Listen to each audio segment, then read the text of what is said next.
चर्चा जब करते हैं इससे पहले हमें जगत को भूल जाना चाहिए। इस जगत की चीजों को सामने रखकर, यहाँ के अभावों को तो ये हम लोग जो है ना, उनके प्रेम की चर्चा जब करते हैं इससे पहले हमें जगत को भूल जाना चाहिए। इस जगत की चीजों को सामने रखकर, यहाँ के अभावों को सामने रखकर, यहाँ के सुख दुखों को सामने रखकर जो चर्चा करते हैं प्रेम की, वो प्रेम काम बन जाता है। क्योंकि वो उसमें कोई न कोई ठीक भगवान से प्रेम करेंगे, उनको भगवान सुखी कर। और आप ऐसा प्रेम दो हमें कि हम सुखी हो जाएं, ऐसा बोले भगवान से हम लोग मांगते। अपना ऐसा प्रेम दो कि हम सुखी हो जाएं, हम सुखी हो जाएं, ये तो असली उद्देश्य है। और प्रेम न दे कर कुछ और जगह सुखी करते हमको, तो हमें उसमें आपत्ति नहीं है। भाई वो कह देंगे तुमको प्रेम तो नहीं देंगे तो सुखी कर देंगे, बोले अच्छी बात, सुखी कर दो, प्रेम न सही सुखी दे दो, कोई बात नहीं, आवश्यकता तो हमें सुख की है ना। तो प्रेमी की ये मांग नहीं होती कि हमें सुखी कर, वो तो स्वसुख की कल्पना लेश से शून्य होता है। स्वसुख की कल्पना का लेश उसके मन में नहीं होता, इसीलिए वो उनका होता है। इसीलिए उनकी पीड़ा का, दुख का ज्ञान उनको होता है, इसको नहीं।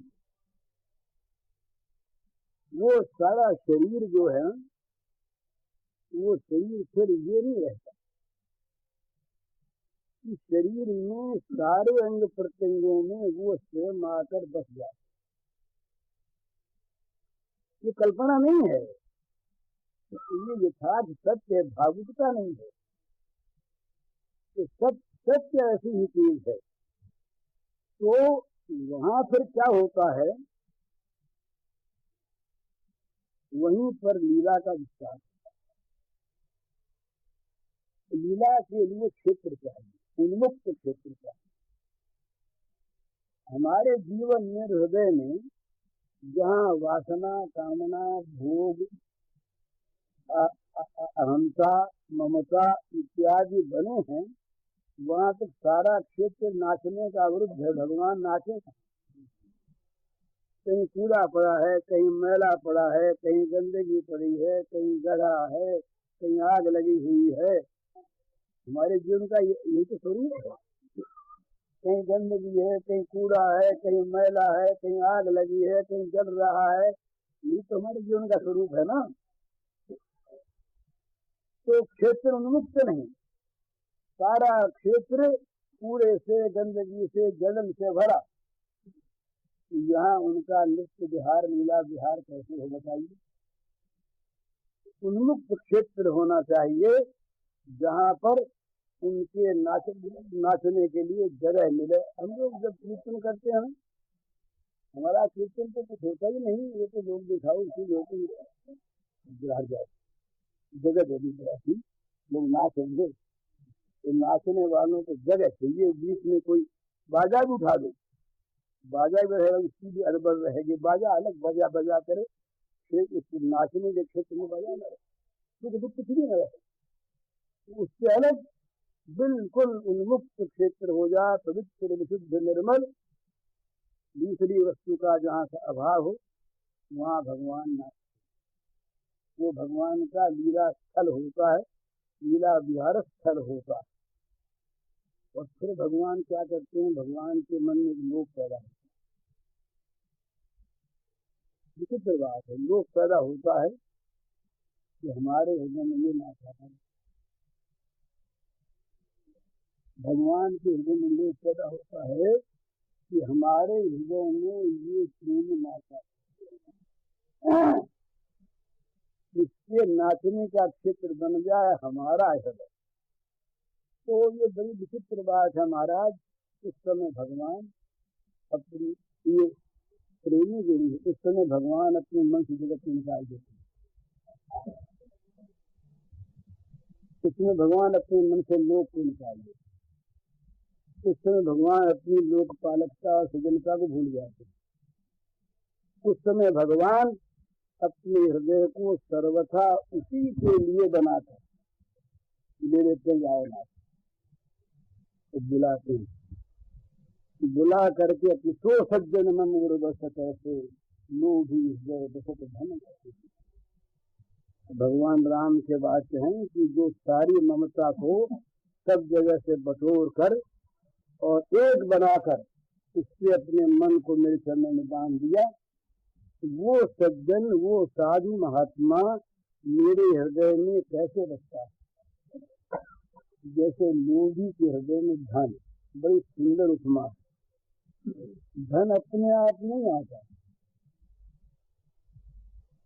धन की स्मृति अपने आप में। धन का लोभ जो है ये धन को हृदय में बुला करके सुरक्षित रखता है। रात दिन स्मरण रहता है धन का, सोते जाग जाग रात में सुपन स्वीकार। लोभ है ओढ़, लोभ है दासन, ऐसा का बिछोना भी लोभ, और चद्दर भी ओढ़ने के लोभ, और खाना पीना भी लोभ, सोना जगना भी लोभ, सारा लोभ। तो ये जो धन का लोभ है जिस लोभी के हृदय में, वो धन को ला के हृदय में ऐसा बसाता है कि इससे इसका निकल जाना, कहीं धन की विस्मृति हो जाना सहन नहीं होता। तो भगवान अपने लिए कहते हैं कि मम उर्वश कैसे, वो मेरा प्रेमी मेरे हृदय में कैसे बसता है कि लोभी हृदय बसत धन है। लोभी के हृदय में, ये लोभी के हृदय में नहीं, लोभी के हृदय में जैसे धन बसता है, धन का जरा सा निकल जाना, विस्मृत हो जाना सहन नहीं होता। इसी प्रकार उसको सहन नहीं होता महाराज, इस प्रेमी भक्त की विस्मृति सहन नहीं होती भगवान। ये बड़ी विचित्र बात है। भक्त के लिए ऐसा कहा, प्रेमी के लिए उसमें विस्मृति का अभाव होता है, इसमें विस्मृति का अभाव होता है। और कहीं विस्मृति हो जाए तो परम व्याकुलता होती है। तद स्मरण परम व्याकुलता, तदकृत अखिलाचारता, तद स्मरण परम व्याकुलता, परम व्याकुलता हो प्रेमी। पर ये प्रेम जब भगवान को प्रेमास्पद से प्रेमी बना देता है, तब भगवान दिन रात उसका स्मरण करता। भरत सरिस को राम सही, जग जग राम राम जग देहि। भरत सरिस को राम सनेही, जग जग राम राम जग देहि। भरत के समान कौन राम का प्यारा होगा, प्रेमी होगा। सारा जगत राम को जपता है और राम भरत को जपता। भरद्वाज ने कहा भरत जी मैंने राम को देखा, रात भर पास रहा उनको, पर रात भर वो केवल तुम्हारा स्मरण करते रहे, दूसरी चीजें ही नहीं। ये भगवान की हृदय में प्रेमी का बस जाए। कहीं रहे वो प्रेमी,